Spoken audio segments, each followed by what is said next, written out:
ഇവിടെ കേന്ദ്ര സർക്കാർ കൊണ്ടുവന്ന പ്രത്യേക നയം കൊണ്ട് മാത്രം ഇത് കൊടുക്കാൻ പറ്റുന്നില്ല എന്നാണ് കേരളം പറയുന്നത്. അനൂപെ, എനിക്ക് അല്പം സമയം തന്നത് എക്സ്പ്ലെയിൻ ചെയ്യാൻ വേണ്ടിയിട്ട്. ഒന്ന്, ഇന്ത്യയിൽ 29 സംസ്ഥാനങ്ങളാണുള്ളത് അല്ലേ?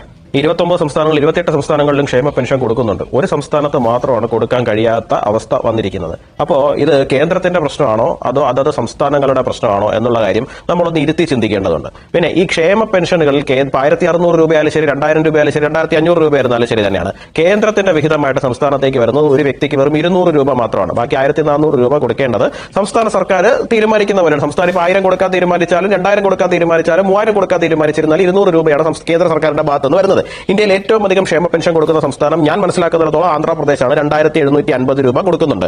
അതിൽ 200 രൂപ മാത്രമാണ് അവിടെയും കേന്ദ്രത്തിന്റെ ഭാഗത്ത് നിന്ന് വരുന്നത്. രണ്ടാമത് കൊടുക്കുന്നത് ഹരിയാനയാണ്, BJP ഭരിക്കുന്ന ഹരിയാനയാണ്. അത് 2700 രൂപ കൊടുക്കുന്നുണ്ട്. മൂന്നാമത് വരുന്നത് ഞാൻ മനസ്സിലാക്കുന്നിടത്തോളം ഡൽഹിയാണ്. 2000 മുതൽ 2500 വരെ കൊടുക്കുന്നുണ്ട്. ആൻഡമാൻ 2000 കൊടുക്കുന്നുണ്ട്. കോൺഗ്രസ് ഭരിക്കുന്ന ഹിമാചൽ പ്രദേശ് 1700 രൂപ കൊടുക്കുന്നുണ്ട്. തെലങ്കാന 2016 കൊടുക്കുന്നുണ്ട്. ഇവിടങ്ങളിൽ ഒന്നും തന്നെ ഈ പറയുന്ന പോലെ ക്ഷേമ പെൻഷൻ മുടങ്ങുന്ന സാഹചര്യമില്ല. CPM-ന്റെ ഭരണപരമായ പരാജയം കാരണം മാത്രമാണ് കേരളത്തിൽ ക്ഷേമ പെൻഷൻ മുടങ്ങുന്ന ഒരു സാഹചര്യം നിലവിൽ സംജാതമായിരിക്കുന്നത്. ഇവര് പറയുന്നത് ഇവരെ കടമെടുക്കാൻ സമ്മതിക്കുന്നില്ല. ഇവരെന്തോ ക്ഷേമ പെൻഷൻ ബോർഡ് ഉണ്ടാക്കി, കിഫ്ബി ഉണ്ടാക്കി, ഇങ്ങനെയൊക്കെ കടമെടുക്കാൻ നോക്കുമ്പോൾ കേന്ദ്രം എന്തോ ഇവരുടെ കഴുത്തിന് പിടിച്ചിട്ട് അത് എടുക്കാൻ പറ്റില്ല, ആൾക്കാർക്ക് പെൻഷൻ അങ്ങനെ കൊടുക്കണ്ട എന്ന് പറഞ്ഞ് ഇവരെ തടഞ്ഞു എന്നുള്ള രീതിയിലാണ് ഇവർ അവതരിപ്പിക്കുന്നത്. ശുദ്ധ കള്ളത്തരമാണ് ഇവർ ഈ പറഞ്ഞുകൊണ്ടിരിക്കുന്നത്. അതിന് കുറച്ച് ബാക്ക് എൻഡ് കുറച്ച് കാര്യങ്ങൾ എക്സ്പ്ലെയിൻ ചെയ്യേണ്ടതുണ്ട്. 12ാം ധനകാര്യ കമ്മീഷനായാലും 13ാം ധനകാര്യ കമ്മീഷനായാലും 14ാം ധനകാര്യ കമ്മീഷനായിരുന്നാലും ശരി തന്നെയാണ് കണ്ടിന്യൂസ്ലി പറഞ്ഞിരുന്നത് കടമെടുപ്പ് പരിധി തുടർച്ചയായിട്ട് കേരളം ലംഘിക്കുന്നു എന്നുള്ളതാണ്. റിസർവ് ബാങ്ക് ഓഫ് ഇന്ത്യയിലെ ഏറ്റവും കടബാധ്യതയുള്ള സംസ്ഥാനങ്ങളിൽ ഒന്നായിട്ട് കേരളത്തിനെ പെടുത്തിയിരിക്കുകയാണ്. 39% കേരളത്തിന്റെ GSDPക്ക് അഗെയിൻസ്റ്റ് ആയിട്ടുള്ള കടം എന്ന് പറയുന്നത്. ഇന്ത്യയിലെ ബാക്കി എല്ലാ സംസ്ഥാനങ്ങളുടെയും ആവറേജ് 30% താഴെ മാത്രം നിൽക്കുമ്പോഴാണ് കേരളത്തിന്റെ 2021-22 സാമ്പത്തിക വർഷത്തിൽ 39% നിൽക്കുന്നത്. അനൂപെ, ഇപ്പോ ഒരു വ്യക്തി, ആ വ്യക്തിയുടെ പേരെന്തെങ്കിലും ആയിക്കൊണ്ടോട്ടെ, വിജയനെന്നോ രാഘവനെന്നോ എന്തെങ്കിലും ആയിക്കൊണ്ട് പോട്ടെ, അദ്ദേഹം ഒരു കടമെടുക്കാൻ വേണ്ടി അദ്ദേഹത്തിന് വർഷം ഇത്ര രൂപ കടമെടുക്കാനുള്ള പരിധി നിശ്ചയിച്ചു വെച്ചിട്ടുണ്ട്. അപ്പൊ അദ്ദേഹത്തിന്റെ മകന്റെ പേരിൽ പോയിട്ട് കടമെടുക്കുകയാണ്. അപ്പൊ മകന് കടമെടുക്കാമല്ലോ എന്ന് പറയണം. മകന് കടമെടുക്കാം, തീർച്ചയായിട്ടും ഇവർക്ക് പറയുന്ന പോലത്തെ ബോർഡുകൾ ഉണ്ടാക്കിയിട്ട് കടമെടുക്കുന്നതിന് തെറ്റൊന്നുമില്ല. പക്ഷെ മകനോട് ചോദിക്കുകയാണ് നിങ്ങൾ എങ്ങനെയാണ് ഈ കടം തിരിച്ചടയ്ക്കാൻ പോകുന്നത്? അപ്പൊ പറയാണ് എന്റെ അച്ഛന്റെ വരുമാനത്തിൽ നിന്നാണ് തിരിച്ചടയ്ക്കാൻ പോകുന്നത്. അച്ഛനോട് ഇതിനോടകം തന്നെ പറഞ്ഞിട്ടുണ്ട്, എന്താണ്, താങ്കളുടെ വരുമാനത്തിനനുസരിച്ചിട്ട് ഇത്ര രൂപ മാത്രമേ താങ്കൾക്ക് കടമെടുക്കാൻ കഴിയുള്ളൂ. അതിനുള്ള മുഴുവൻ കടങ്ങളും എടുത്തതിന് ശേഷം വീണ്ടും ഒരു തട്ടിക്കൂട്ട് പരിപാടിയായിട്ട് മകന്റെ പേരിൽ പോയി കടമെടുക്കുകയും മകന്റെ വരുമാന സ്രോതസ് എന്താണെന്ന് ചോദിക്കുമ്പോൾ അത് എന്റെ തന്നെ എന്ന് പറയുകയും ചെയ്യുമ്പോൾ ഇത് ആരുടെ അക്കൗണ്ടിലാണ് ഈ കടം വരാൻ പോകുന്നത്? ശരി, ഇനി ഇവർ ഓഫ് ബഡ്ജറ്റ് ബോറോയിങ് നടത്താൻ വേണ്ടിയിട്ട് അവർ തീരുമാനിക്കുന്നുണ്ടെന്നുണ്ടെങ്കിൽ ഈ ബഡ്ജറ്റിൽ അലോക്കേറ്റ് ചെയ്യുന്നതിന്റെ പുറത്തു നിന്നുള്ള റവന്യൂ കണ്ടെത്തിയിട്ട് ആ റവന്യൂവിന്റെ റിസ്കില് അല്ലെങ്കിൽ ആ റവന്യൂവിന്റെ ഗ്യാരണ്ടിയിൽ കടമെടുക്കട്ടെ. അങ്ങനെയല്ലല്ലോ ചെയ്യുന്നത്. ബഡ്ജറ്റിനകത്ത് പറഞ്ഞിരിക്കുന്ന വരുമാനത്തിന്റെ അകത്ത് നിന്ന് തന്നെ ഈ പറയുന്ന ഓഫ് ബഡ്ജറ്റ് ബോറോയിങ്ങിന് കടമെടുക്കുന്നതിനുള്ള ഗ്യാരണ്ടി കൊടുക്കുന്ന സമയത്ത് സ്വാഭാവികമായിട്ട് കേന്ദ്രം ചോദിക്കണ്ടേ? ഇത് കേരളം എന്ന് പറയുന്ന ഒരു സംസ്ഥാനത്തോട് മാത്രമാണോ ചോദിച്ചിരിക്കുന്നത്? അല്ലല്ലോ. ഇന്ത്യയിലുള്ള എല്ലാ സംസ്ഥാനങ്ങൾക്കും ഒരുപോലെ തന്നെയല്ലേ കടമെടുക്കുന്നതിന് പരിധി നിശ്ചയിച്ചിരിക്കുന്നത്. ഓഫ് ബഡ്ജറ്റ് ബോറോയിങ്ങിന് ലിമിറ്റേഷൻ കൊണ്ടുവന്നിരിക്കുന്നത് അല്ലെങ്കിൽ നിയന്ത്രണം കൊണ്ടുവന്നിരിക്കുന്നത് കേരളത്തിനോട് മാത്രമാണോ കൊണ്ടുവന്നിരിക്കുന്നത്? അല്ലല്ലോ. ഇന്ത്യയിലുള്ള എല്ലാ സംസ്ഥാനങ്ങൾക്കും എല്ലാ യൂണിയൻ ടെറിട്ടറികൾക്കും എല്ലാവർക്കും ഒരുപോലെയല്ലേ കൊണ്ടുവന്നിരിക്കുന്നത്. അപ്പൊ കേരളത്തിന്റെ പ്രശ്നം അതൊന്നുമല്ല. ഇനി ഞാനൊന്ന് ചോദിക്കട്ടെ, KSRTC-യിലെ പെൻഷൻ മുടങ്ങി, നിങ്ങളിപ്പോ ഇന്ന് തിരുവനന്തപുരത്തുള്ള ഒരാളുടെ കാര്യം പറഞ്ഞു. KSRTC-യിലെ പെൻഷൻ മുടങ്ങിയത് കേന്ദ്ര സർക്കാർ പൈസ കൊടുക്കാഞ്ഞിട്ടാണോ? എന്റെ ന്യായമായ ചോദ്യമാണ്. KSRTC-ക്ക് പെൻഷൻ കൊടുക്കാൻ കഴിയാത്തത് കേന്ദ്ര സർക്കാർ പൈസ കൊടുക്കാഞ്ഞിട്ടാണോ? മലബാർ ദേവസ്വം ബോർഡിൽ C ഗ്രേഡ് D ഗ്രേഡ് ക്ഷേത്രങ്ങളിൽ ഈ പറയുന്ന ഗവൺമെന്റിന്റെ കൺട്രോളിൽ തന്നെയല്ലേ അത് പോകുന്നത്. അവിടെ ശമ്പളം മുടങ്ങിയിരിക്കുന്നത് കേന്ദ്ര സർക്കാർ ശമ്പളം കൊടുക്കാൻ, കേന്ദ്ര സർക്കാർ എന്തെങ്കിലും ഉപരോധം ഏർപ്പെടുത്തിയിരിക്കുന്നത് കൊണ്ടാണോ? അല്ലല്ലോ. ബിവറേജസ് കോർപ്പറേഷൻ ഏറ്റവും അധികം മദ്യവിൽപ്പന നടക്കുന്ന സംസ്ഥാനങ്ങളിൽ ഒന്നായിട്ട് കേരളം നിൽക്കുമ്പോഴും ഈ പറയുന്ന ബിവറേജസ് കോർപ്പറേഷൻ നഷ്ടത്തിലോടുന്നത് കേന്ദ്ര സർക്കാരിന്റെ പിടിപ്പുകേട് കൊണ്ടാണോ? അല്ലല്ലോ. ഇന്ത്യയിൽ 28% ഗോൾഡിന്റെ സെയിൽ നടക്കുന്ന സ്റ്റേറ്റ് എന്ന് പറയുന്നത് കേരളമാണ്. വെറും 500 കോടിയോ മാത്രമാണ് 250 ടൺ എന്തോണ് ഇവിടെ കച്ചവടം നടക്കുന്നത്. വെറും 500 കോടി രൂപ മാത്രമാണ് GST ഇനത്തിൽ അതിൽ നിന്ന് പിരിച്ചിരിക്കുന്നത്. 10,000-ലധികം കോടി രൂപ GST ഇനത്തിൽ പിരിക്കേണ്ടതാണ് സ്വർണ്ണ വ്യാപാരികളിൽ നിന്ന് കേരളത്തിന്റെ ട്രഷറിലേക്ക് വരേണ്ടതാണ്.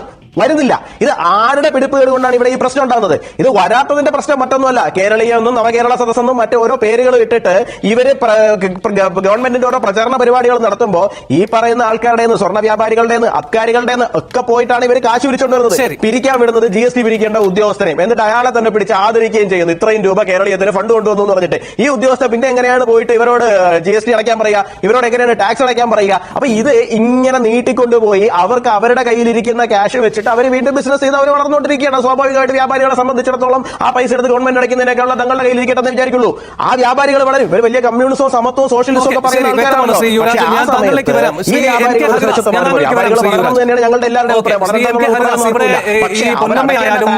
ചന്ദ്രശേഖരനായാലും 10,000-കണക്കിന് ആളുകളുടെ പ്രതിനിധികൾ മാത്രമാണ്. ഇതിപ്പോ രണ്ടുപേരുടെ പേര് നമ്മുടെ മുന്നോട്ട് വെക്കുന്നതിനപ്പുറത്തേക്ക് ഇതുപോലെ എത്രയോ ആളുകൾ ഇങ്ങനെ ഒരു ദുരിതത്തിലാണ് എന്ന കാര്യത്തിൽ ഒരു സംശയമില്ല. ഇവിടെ ഏറ്റവും അടിസ്ഥാനപരമായി നമ്മുടെ എല്ലാവരുടെയും ആഗ്രഹം അല്ലെങ്കിൽ പോലെ ഈ കടമെടുപ്പ് പരിധിയുടെ കാര്യത്തിലടക്കം കേരളത്തോട് വിവേചനപരമായി തന്നെയാണ് പെരുമാറുന്നത് എന്ന് അവർ ആവർത്തിക്കുന്നു. ഞാൻ താങ്കളിലേക്ക് വരാം പഴകുളം മധു.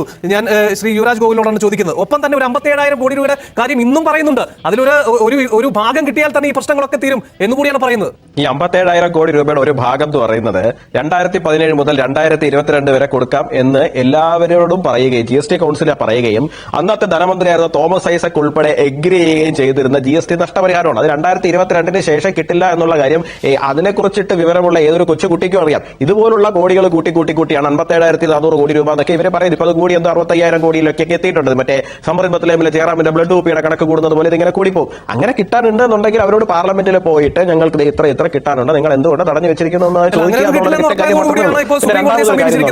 നിങ്ങൾക്ക് അത് കൊടുക്കേണ്ടി വരും എന്ന് ഉറപ്പാണ്. സുപ്രീം കോടതിയിലേക്ക് പോട്ടെ, കുഴപ്പമൊന്നുമില്ല, നല്ല കാര്യമല്ലേ. സുപ്രീം കോടതിയിലേക്ക് പോട്ടെ, സുപ്രീം കോടതിയിലേക്ക് അവർ സുപ്രീം കോടതിയിലേക്കും ഹൈക്കോടതിയിലേക്കുണ്ട്. ഇപ്പോൾ ഇന്ന് മറ്റേ KSIDC ഹൈക്കോടതിയിലേക്ക് പോയിട്ട് എന്താണ് വീണ വിജയന്റെ കമ്പനിയെ കുറിച്ച് അന്വേഷിക്കരുത് എന്ന് പറഞ്ഞിട്ട് എന്തെങ്കിലും നടന്നോ? ഇല്ലല്ലോ. ഗവൺമെന്റിന്റെ കുറച്ച് കാശ് പോയി എന്നുള്ളതല്ലാതെ, വക്കീലിലൂടെ കാശ് പോയി എന്നുള്ളതല്ലാതെ മറ്റു പ്രയോജനങ്ങളൊന്നും ഉണ്ടായില്ലല്ലോ. ഇവർ കുറച്ച് നാളായിട്ട് ഇപ്പോൾ 2 ദിവസമായിട്ട് തെറ്റിദ്ധരിപ്പിക്കുന്ന ഒരു കാര്യമാണ് ആർട്ടിക്കിൾ 292, ആർട്ടിക്കിൾ 293 എടുത്തു വെച്ചിട്ട്.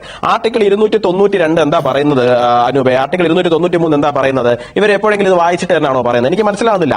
ആർട്ടിക്കിൾ 292 അല്ലെങ്കിൽ 293 ഒരു പാരഗ്രാഫ്, ഫസ്റ്റ് പാരഗ്രാഫ് മാത്രം എടുത്തു വെച്ചിട്ടാണ് ഈ പറയുന്നത് എന്താണ്? സ്റ്റേറ്റിന്റെ അധികാരമാണ് എത്ര വേണമെങ്കിലും കടമെടുക്കാം എന്നുള്ള കാര്യത്തിൽ. രണ്ടാമത്തെ പാരഗ്രാഫ് ഇവർ വായിച്ച പ്രശ്നമാണ്. രണ്ടാമത്തെ പാരഗ്രാഫ് പറയുന്നത് government of India may subject to such conditions as may be laid down by or under any law made by parliament make loans to any state or so long as any limits fixed under article 292 are not exceeded എന്നാണ്. Article 292 പറയുന്ന limit exceed ചെയ്യാതെ ആ സ്റ്റേറ്റുകൾക്ക് എത്ര വേണമെങ്കിലും കടമെടുക്കാമെന്നുള്ള കാര്യമാണ്. അതിന്റെ 292 ബാക്കിയായിട്ടാണല്ലോ 293 എന്ന് പറയുന്ന സാധനം വരുന്നത്. അപ്പോൾ ഇവര് പറയുന്ന സംഭവം എന്ന് വെച്ച് കഴിഞ്ഞാൽ സ്റ്റേറ്റിന് എത്ര വേണമെങ്കിലും കടമെടുക്കാം എന്നുള്ളതാണ്. 292 പറയുന്നത് റവന്യൂ ഓഫ് ഗവൺമെന്റ് എന്നുള്ളതിനെ നമ്മുടെ ഭരണഘടന അന്ന് ഉണ്ടാക്കുന്ന സമയത്ത് ആർട്ടിക്കിൾ 268 ഉണ്ടാക്കുന്ന സമയത്ത് പറഞ്ഞിട്ടുണ്ട് റവന്യൂസ് ഓഫ് ഇന്ത്യ എന്നുള്ളതിനെ കൺസോളിഡേറ്റഡ് ഫണ്ട് ഓഫ് ഇന്ത്യ എന്നുള്ള രീതിയിൽ ഒന്ന് ചുരുക്കി വായിക്കണമെന്ന്. അപ്പോൾ ആർട്ടിക്കിൾ 292 പറയുന്നത് ഗവൺമെന്റിന്റെ കൺസോളിഡേറ്റഡ് ഫണ്ടിന്റെ എത്ര പെർസെന്റേജ് രാജ്യത്തിന് മൊത്തത്തിൽ കടമെടുക്കാം എന്നുള്ള കാര്യത്തിൽ പാർലമെന്റിന് തീരുമാനിക്കാം എന്നുള്ള നിലയിലാണ് പറഞ്ഞിരിക്കുന്നത്. അപ്പോൾ പാർലമെന്റ് ഒരു ലിമിറ്റ് തീരുമാനിച്ചിട്ടുണ്ട്. ആ 292 പറയുന്ന ലിമിറ്റ് എക്സീഡ് ചെയ്യാതെ സ്റ്റേറ്റ് ഗവൺമെന്റിന് എത്ര വേണമെങ്കിലും കടമെടുക്കാം. ആ ലിമിറ്റ് എക്സീഡ് ചെയ്യുന്ന നിമിഷം വന്നു കഴിഞ്ഞാൽ സ്വാഭാവികമായിട്ട് പാർലമെന്റ് ഇടപെടും. അവര് സുപ്രീം കോടതിയിൽ പോയാലും ഇനി അതിന് മുകളിൽ അന്താരാഷ്ട്ര കോടതിയിൽ പോയാലും ഇതിനെ എങ്ങനെ ഇവർ മറികടക്കാൻ പോകുന്നത് എന്നുള്ള എനിക്ക് മനസ്സിലാവുന്നില്ല.